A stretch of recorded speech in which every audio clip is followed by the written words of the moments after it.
संसार बड़ा है, विशाल है, लंबी है यात्रा उसकी। लेकिन संसार के कारण संसार बड़ा नहीं। संसार बड़ा है क्योंकि तुम्हें अपनी कोई खबर नहीं। संसार बड़ा है क्योंकि तुम बेहोश हो। तुम्हारी बेहोशी में ही संसार का विस्तार है। तुम्हारी बेखुदी में ही संसार की विराटता है। जैसे तुम जागे वैसे ही संसार छोटा हुआ। इधर तुम जागे उधर संसार खोना शुरू हुआ। जिस दिन परिपूर्ण रूप से कोई जागता है संसार शून्य हो जाता है। इसलिए ज्ञानियों ने संसार को माया कहा। माया अर्थात लगता है कि है और फिर भी नहीं। तुम्हारे सोने में ही जिसका होना है। माया अर्थात तुम्हारे सोने में ही जिसका होना है, तुम्हारे जागने में जिसकी मृत्यु है। माया अर्थात स्वप्न। रात सोए तो स्वप्न का विस्तार है। रात सोए तो स्वप्न में सच्चाई है। रात सोए तो स्वप्न में यथार्थ है।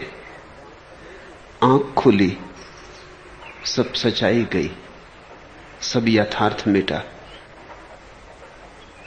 स्वप्न की राख भी नहीं बचती। सुबह भोर जब आंख खुलती है तो स्वप्नों का सारा लोक शून्य हो जाता है। ऐसा ही संसार है। जब तक तुम सोए हो, अंतर की ज्योति नहीं जगी, तभी तक है। तुम्हारे न होने में है। तुम हुए कि मिटा।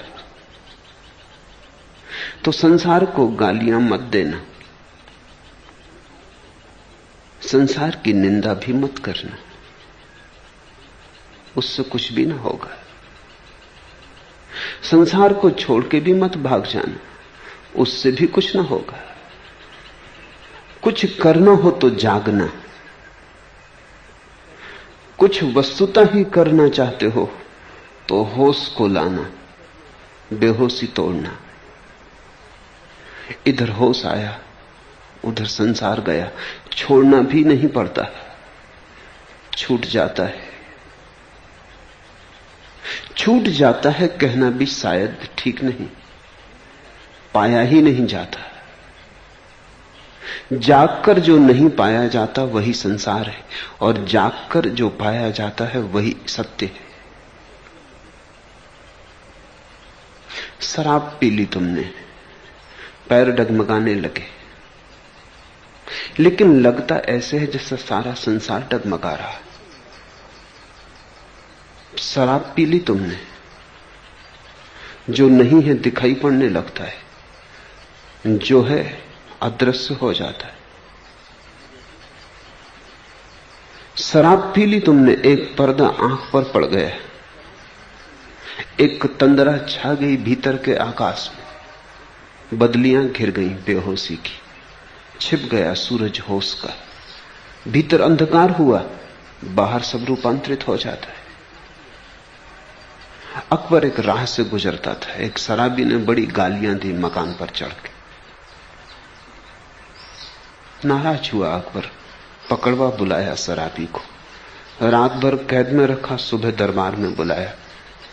वो शराबी झुक झुक के चरण छूने लगा। उसने कहा, क्षमा करें, वो गालियां मैंने ना दी थी। अकबर ने कहा, मैं खुद मौजूद था, मैं खुद राह से गुजरता था। गालियां मैंने खुद सुनी है, किसी और गवाही की जरूरत नहीं। उस शराबी ने कहा, उससे मैं इंकार नहीं करता कि आपने सुनी, आपने जरूर सुनी होंगी, लेकिन मैंने नहीं दी। मैं शराब पिए था, मैं होश में न था। अब बेहोशी के लिए मुझे तो कसूरवार न ठहराओगे। शराब से निकली होंगी, मुझसे नहीं निकली। जब से होश आया है तब से पछता रहा हूं। तुमने जो कुछ किया है बेहोशी में किया है। जब होश आएगा पछताओगे। तुमने जो बसाया है बेहोशी में बसाया है। जब होश आएगा तब तुम पाओगे रेत पर बनाए महल।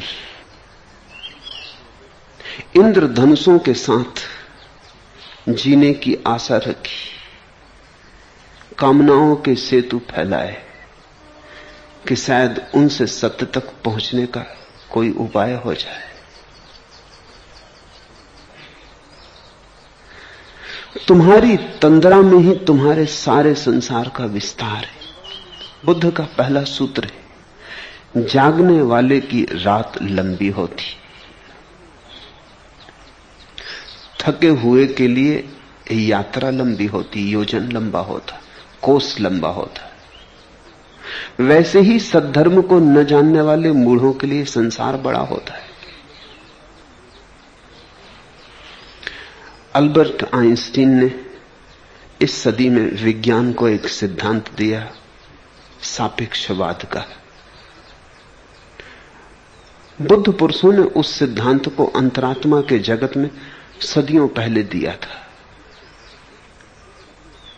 आइंस्टीन से कोई पूछता था कि तुम्हारा ये सापेक्षता का सिद्धांत आखिर है क्या, इतनी चर्चा है, नोबेल पुरस्कार मिला है, जगह जगह शब्द सुना जाता है, लेकिन इसका अर्थ क्या है?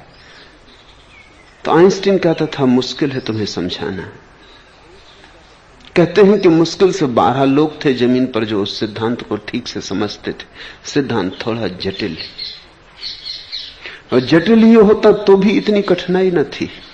थोड़ा तर्कातीत है, थोड़ी बुद्धि की सीमाओं के उस पार चला जाता है, जहां पकड़ नहीं बैठती, जहां मुट्ठी नहीं बनती, जहां धागे हाथ से छूट जाते, जहां विचार छोटा पड़ जाता है। पर आइंस्टीन ने धीरे धीरे एक उदाहरण खोज लिया था। साधारण आदमी को समझाने के लिए वो कहता था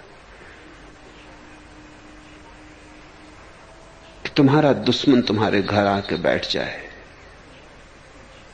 घड़ी भर बैठे तो ऐसा लगता है कि वर्षों बीत गए, और तुम्हारी प्रेसी घर आ जाए तो घंटों बीत जाएं तो ऐसा लगता है पल भर भी नहीं बीता। तो समय का माप कहीं तुम्हारे मन में है। समय का माप सापेक्ष है, तुम्हारे मन पर निर्भर है, तुम्हारे मन पर। जब तुम खुश होते हो समय जल्दी जाता है, जब तुम दुखी होते हो समय धीरे धीरे रेंगता है, सरकता है, लंगड़ाता है। समय तो वही है, घड़ी की चाल वैसी है, तुम्हारे सुख दुख से नहीं बदलती, लेकिन तुम्हारा अंतर्भाव समय के प्रति रूपांतरित हो जाता है। जिंदगी खुशी की हो जल्दी बीत जाती, जिंदगी दुख की हो बड़ी लंबी मालूम होती, बीतती ही मालूम नहीं होती। घर में कोई परिजन मरने को पड़ा हो बिस्तर पर, रात तुम्हें जागना पड़े तो ऐसा लगेगा अंतहीन है, कयामत की रात है, समाप्ति नहीं होती मालूम होती। सुबह होगी या ना होगी संदेह हो जाता है कि कहीं ऐसा तो ना हो कि अब सूरज उगे ही ना। मृत्यु पास हो तो समय बहुत लंबा हो जाता। तुमने भी अनुभव किया होगा कि समय का बोध तुम्हारे मन पर निर्भर है। यात्रा का लंबा होना या छोटा होना, कोस की दूरी भी तुम्हारे मन पर निर्भर है। कोस तो उतना ही है, 2 पत्थर लगे हैं कोस के, उनके बीच में फासला उतना ही है, लेकिन तुम प्रेसी से मिलने जाते हो तो तुम्हारे पैरों में एक गुनगुनाहट होती, तुम्हारे भीतर घूंगर बजते, तो कोस ऐसे बीत जाता है पता ही नहीं चलता। और अगर तुम कोई दुखद समाचार सुनने जा रहे हो, कोई पीड़ाजनक घटना का साक्षात करने जा रहे हो, तो कोस बड़ा लंबा हो जाता है। एक तो कोष है बाहर और एक कोष का मापदंड है भीतर।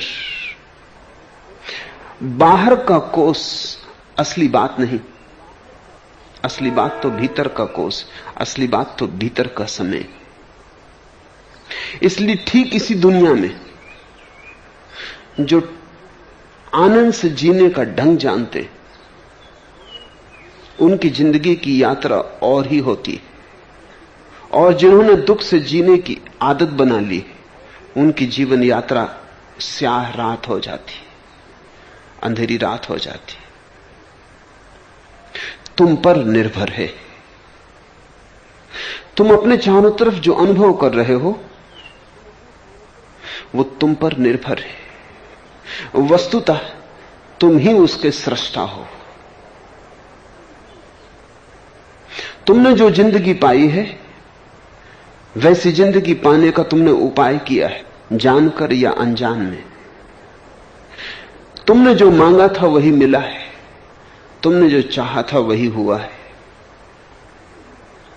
अगर अंधेरी रात ने तुम्हें घेरा है तो तुम्हारे जीने का ढंग ऐसा है जिसमें अंधेरा बड़ा हो जाता है। अगर तुम्हें प्रकाश ने, रोशनी ने घेरा है, अगर तुम्हारी जिंदगी में नृत्य है और गीत है, तो तुम्हारे जीने के ढंग पर निर्भर है। इसी जमीन पर बुद्ध पुरुष चलते, कोस मिट जाते, समय शून्य हो जाता है।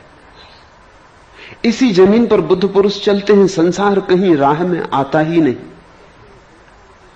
इसी जमीन पर तुम चलते हो, तुम मंदिर में भी पहुंच जाओ तो दुकान में ही पहुंचते हो। मंदिरों का सवाल नहीं, तुम्हारा सवाल है। अंततः तुम ही निर्णायक हो। तुम्हारी जिंदगी तुमसे निकलती, जैसे वृक्ष से पत्ते निकलते, ऐसी तुम्हारी जिंदगी तुमसे निकलती। ये सूत्र बहुमूल्य है। दीघा जागृतो रत्ती। वो जो जागता है उसकी रात लंबी हो जाती। दीघम संतस्य योजनम, और लंबे हो जाते हैं कोस थके मांदे व्यक्ति के, थके हारे व्यक्ति के। मैंने सुना है अमेरिका का एक बहुत बड़ा विचारक अपनी वृद्धावस्था में दोबारा पेरिस देखने आया अपनी पत्नी के साथ। 30 साल पहले भी वे आए थे अपनी सुहागरात मनाने। फिर 30 साल बाद जब अवकाश प्राप्त हो गया, वो नौकरी से छुटकारा हुआ, तो फिर मन में लगी रह गई थी। फिर पेरिस देखने आया। पेरिस देखा लेकिन कुछ बात जची नहीं। वो जो 30 साल पहले पेरिस देखा था, वो जो आभा पेरिस को घेरी थी 30 साल पहले, वो कहीं खो गई मालूम पड़ती थी, धूल जम गई थी। वो स्वच्छता ना थी, वो सौंदर्य ना था, वो पुलक ना थी। पेरिस बड़ा उदास लगा, पेरिस थोड़ा रोता हुआ लगा, आंखें आंसुओं से भरी थी पेरिस की। वो थोड़ा हैरान हुआ, उसने अपनी पत्नी से कहा, क्या हुआ पेरिस को? ये वो बात न रही जो हमने 30 साल पहले देखी थी। वो रंगीनियां कहां, वो सौंदर्य कहां, वो चहल पहल नहीं। लोग थके हारे दिखाई पड़ते। सब कुछ एक अर्थ में वैसा ही है, लेकिन धूल जम गई मालूम पड़ती। पत्नी ने कहा, क्षमा करें, हम बूढ़े हो गए हैं, पेरिस तो वही। तब हम जवान थे, हम में पुलक थी, हम नाचते हुए आए थे, सुहागरात मनाने आए थे, तो सारे पेरिस में हमारी सुहागरात फैल गई थी। अब हम थके मांदे, जिंदगी से उबे हुए, मरने के लिए तैयार, तो हमारी मौत पेरिस पे फैल गई। पेरिस तो वही है। उन जोड़ों को देखें जो सुहागरात मनाने आए, उनके पैरों में अपनी स्मृतियों के की पगध्वनियां सुनाई पड़ सकेंगी। उनकी आंखों से झांकें जो सुहागरात मनाने आए, उन्हें पेरिस अभी रंगारंग है। अभी पेरिस किसी अनूठी रोशनी और आभा से भरा है। अपनी आंखों से मत देखें। 30 साल पहले लौटे, 30 साल पहले की स्मृति को फिर से जगाएं। ठीक कहा उस पत्नी ने, पेरिस तो सदा वही है, आदमी बदल जाते, संसार तो वही है। तुम्हारी बदलाहट और संसार बदल जाता है। संसार तुम पर निर्भर है, संसार तुम्हारा दृष्टिकोण है। बुद्ध ये सूत्र क्यों कहते हैं? क्या प्रयोजन? प्रयोजन है ये बताने का कि तुम ये मत सोचना कि संसार ने तुम्हें बांधा, तुम ये मत सोचना कि संसार ने तुम्हें दुखी किया, तुम ये मत सोचना कि संसार बहुत बड़ा है, कैसे पार पा सकूंगा। लोग कहते हैं भवसागर है, कैसे पार पाएंगे। बुद्ध कहते हैं ये मत सोचना, संसार अगर बड़ा है तो तुम्हारे ही कारण, संसार छोटा हो जाता तुम्हारे ही कारण, भवसागर बन जाता है अगर तुम सोए हो। शुक्ल के दिनहीन जल की ग्रीष्म ऋतु की रेखा रह जाती है अगर तुम जागे हो। सोए हो तो भवसागर है, पार करना मुश्किल। तुम्हारी तृष्णाएं ही डुबाती हैं, संसार नहीं। तुम्हारे तृष्णाओं के तूफान ही डुबाते हैं, संसार नहीं। तृष्णाएं गई, होश आया, संसार सिकुड़ा। ऐसी जलधार हो जाती है जैसे गर्मी के दिनों में सूख गई नदी की रेत, नदी की रेखा। ऐसे ही उतर जाओ, नाव की भी जरूरत नहीं पड़ती। ऐसे ही पैदल पार कर जाओ, पंजा ही मुश्किल से डूबता है। और अगर जरा ठीक से खोजो और भी अगर होश से भर जाओ तो जलधार बिल्कुल ही सूख जाती, नदी की रेत ही रह जाती। संसार का संसार होना तुम्हारी कामना में छिपा है। संसार तुम्हारा प्रक्षेपण है। इसलिए संसार के दोष मत देना, न संसार के ऊपर उत्तरदायित्व थोपना। स्मरण करना इस बात का, जागने वाले को रात लंबी होती। रात वही है, लेकिन तुम जब सोए थे तो रात छोटी थी, तुम्हें पता ही ना था रात कब गुजर गई। तो तुम्हारे मनोभावों पर निर्भर है रात का लंबा या छोटा होना। थके हुए के लिए योजन लंबा होता है। तुम्हारी थकान से कोस बड़े हो जाते, निराशा से कोस बड़े हो जाते। फिर आशा जग जाए, फिर कोस छोटे हो जाते। फिर आशा का एक नया पल्लव फूट पड़े, फिर यात्रा छोटी हो जाती। वैसे ही सद्धर्म को न जानने वाले मूढ़ों के लिए संसार बड़ा होता है। सद्धर्म क्या है, उसे जानना क्या है? बुद्ध की धर्म की परिभाषा समझ लेनी चाहिए। हिंदू धर्म को बुद्ध धर्म नहीं कहते, न यहूदी धर्म को बुद्ध धर्म कहते। धर्मों को बुद्ध धर्म कहते ही नहीं। मजहब से बुद्ध के धर्म का कोई लेना देना नहीं। धर्म से बुद्ध का अर्थ है जीवन का शाश्वत नियम, जीवन का सनातन नियम। इससे हिंदू मुसलमान ईसाई का कुछ लेना देना नहीं। इससे मजहबों के झगड़े का कोई संबंध नहीं। तो जीवन की बुनियाद में जो नियम काम कर रहा है, एस धम्मो सनातनो, वो जो शाश्वत नियम है, बुद्ध उसकी ही बात करते हैं। और जब बुद्ध कहते हैं धर्म की शरण जाओ, तो वो ये नहीं कहते कि किसी धर्म की शरण जाओ।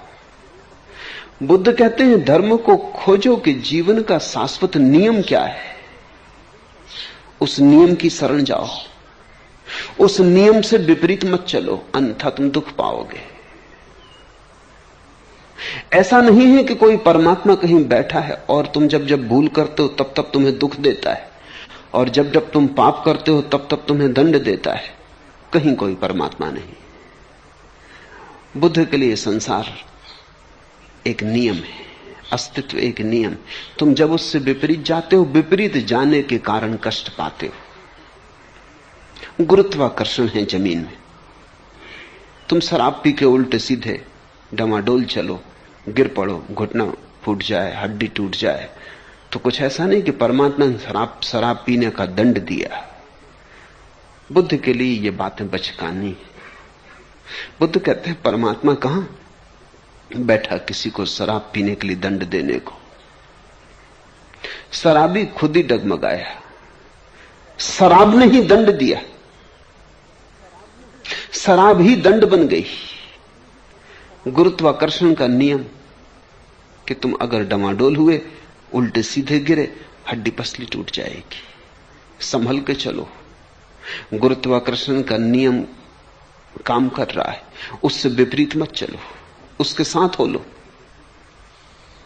उसके हाथ में हाथ डाल लो, फिर तुम्हारी हड्डियां ना टूटेंगी, फिर तुम गिरोगे ना। गुरुत्वाकर्षण का नियम ही तुम्हें संभाल लेगा। ऐसा समझो कि जो नियम के साथ चलते हैं उनको नियम संभाल लेता है, और जो नियम के विपरीत जाते हैं वो अपने ही हाथ से गिर पड़ते।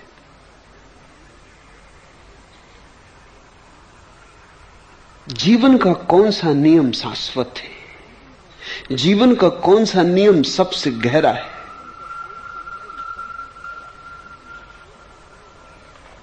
तुम्हारे भीतर जो चैतन्य है,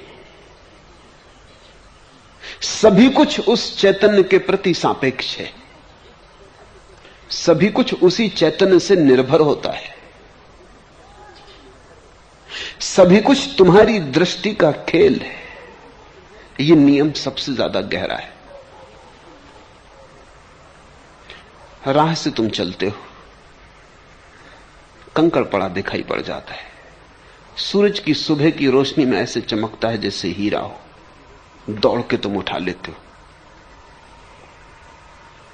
कंकड़ ने नहीं दौड़ाया, हीरा भी नहीं दौड़ा सकता।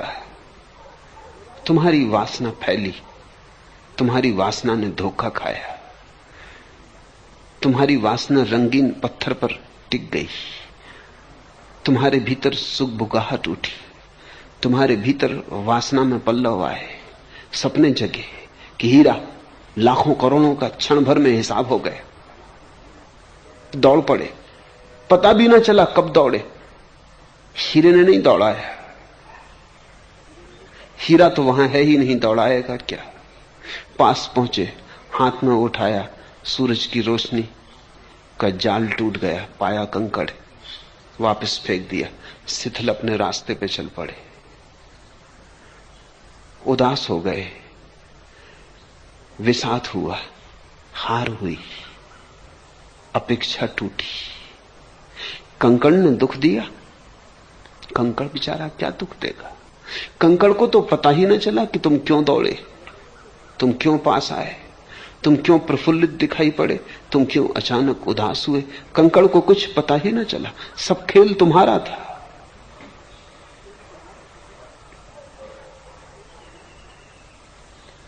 दौड़े, वासना से भरे, ठिठके, झुके, उदास हुए, फिर अपनी राह पे चल पड़े। भर्तहरि ने घर छोड़ा, देख लिया सब, खूब देखकर छोड़ा। बहुत कम लोग इतने पककर छोड़े संसार को जैसा भर्तहरि ने छोड़ा। अनूठा आदमी रहा होगा भर्तहरि, खूब भोगा, ठीक उपनिषद के सूत्र को पूरा किया, तेन तक तेन भुंजी था, खूब भोगा, एक एक बूंद निचोड़ ली संसार की। लेकिन तब पाया कि कुछ भी नहीं है, अपने ही सपने हैं, शून्य में भटकना है। भोगने के दिनों में श्रृंगार पर अनूठा शास्त्र लिखा, श्रृंगार शतक, कोई मुकाबला नहीं। बहुत लोगों ने श्रृंगार की बातें लिखी, पर भर्तहरि जैसा स्वाद किसी ने श्रृंगार का कभी लिया ही नहीं। भोग के अनुभव से श्रृंगार के शास्त्र का जन्म हुआ। ये कोई कोरे विचारक की बकवास न थी, एक अनुभोक्ता की अनुभव सिद्ध वाणी थी। श्रृंगार शतक बहुमूल्य है, संसार का सब सार उसमें, लेकिन फिर आखिर में पाया वो भी व्यर्थ हुआ, छोड़कर जंगल चले गए। फिर वैराग्य शतक लिखा, फिर वैराग्य का शास्त्र लिखा, उसका भी कोई मुकाबला नहीं। भोग को जाना तो भोग की पूरी बात की, फिर वैराग्य को जाना तो वैराग्य की पूरी बात की। जंगल में एक दिन बैठे, अचानक आवाज आई, दो घुड़सवार भागते हुए चले आ रहे हैं दोनों दिशाओं से। चट्टान पर बैठे, छोटी सी पगडंडी, घोड़ों की आवाज से आंख खुल गई। आंख बंद किए बैठे थे, आंख खुली तो सूरज की रोशनी में सामने ही पड़ा एक बहुमूल्य हीरा देखा। बहुत हीरे देखे थे, बहुत हीरों के मालिक रहे थे, पर ऐसा हीरा खुद भी नहीं देखा था। एक क्षण में छलांग लग गई, एक क्षण में मन ने वासना जगा ली, एक क्षण में मन भूल गया वैराग्य, एक क्षण में मन भूल गया वो सारे अनुभव विषाद के, वो सारा अनुभव भोग का, वो तिक्तता, वो कड़वाहट, वो तलखी जो मन में छूट गई थी भोग से, सब भूल गया। एक क्षण में वासना उठ गई, एक क्षण को ऐसा लगा कि उठे उठे, और उसी क्षण ख्याल भी आ गया, अरे पागल, सब छोड़कर आया, व्यर्थता जानकर आया, फिर भी कुछ शेष बचा मालूम पड़ता है, अभी भी उठाने का मन। बैठ गए, किसी को भी पता न चला, कानों कान खबर न हुई। ये तो भीतर की बात थी, कोई बाहर से देखता भी होता तो पता न चलता, क्योंकि ये तो भीतर ही वासना उठी, भीतर ही बैठ गई, संसार उठा और गया। एक क्रांति घट गई, एक इनकलाब हो गया, और तभी वो दोनों घुड़सवार आके खड़े हो गए। दोनों ने अपनी तलवारें हीरे के पास रोक दी, और दोनों ने कहा, पहले मेरी नजर पड़ी। कोई निर्णय तो हो ना सकता था, तलवारें खिंच गई। क्षण भर में दो लाशें पड़ी थीं, तड़फती, लहूलुहान। हीरा अपनी जगह पड़ा था, सूरज की किरणें अब भी चमकती थी। हीरे को तो पता भी ना चला होगा कि क्या क्या हो गया, सब कुछ हो गया वहां। एक आदमी का संसार उठा और वैराग्य हो गया, एक आदमी का संसार उठा, मौत हो गई। दो आदमी अभी अभी जीवित थे, अभी अभी श्वास चलती थी, खो गई, प्राण गंवा दिए पत्थर पर। और एक आदमी वहीं बैठा, जीवन के सारे अनुभवों से गुजर गया, भोग के और वैराग्य के, और सबके पार हो गया, साक्षी भाव जग गया। भरथरी ने आंख बंद कर ली, वो फिर ध्यान में डूब गए।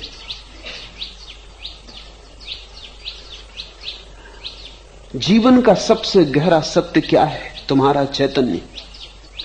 सारा खेल वहां है, सारे खेल की जड़ें वहां है, सारे संसार के सूत्र वहां हैं। तो जब बुद्ध कहते हैं जिसने सद्धर्म को ना जाना, उन मूढ़ों के लिए संसार बहुत बड़ा है, भवसागर अपार है, पार करना असंभव है। बुद्ध कहते हैं नावें मत खोजो, नावों की कोई जरूरत नहीं, जागो, सद्धर्म में जागो। भवसागर सिकुड़ जाता है, पैदल ही उतर जाते हैं। तुम्हें अपना पता हो जाए तो तुम इतने बड़े हो कि संसार बिल्कुल छोटा हो जाता है। तुम्हारी तुलना में ही संसार का बड़ा होना या छोटा होना तुम्हारी अपेक्षा में। तुम बड़े छोटे हो गए हो, तुम्हारे छोटे होने के कारण संसार बड़ा दिखाई पड़ता। जागो तो तुम पाओ कि तुम विराट हो।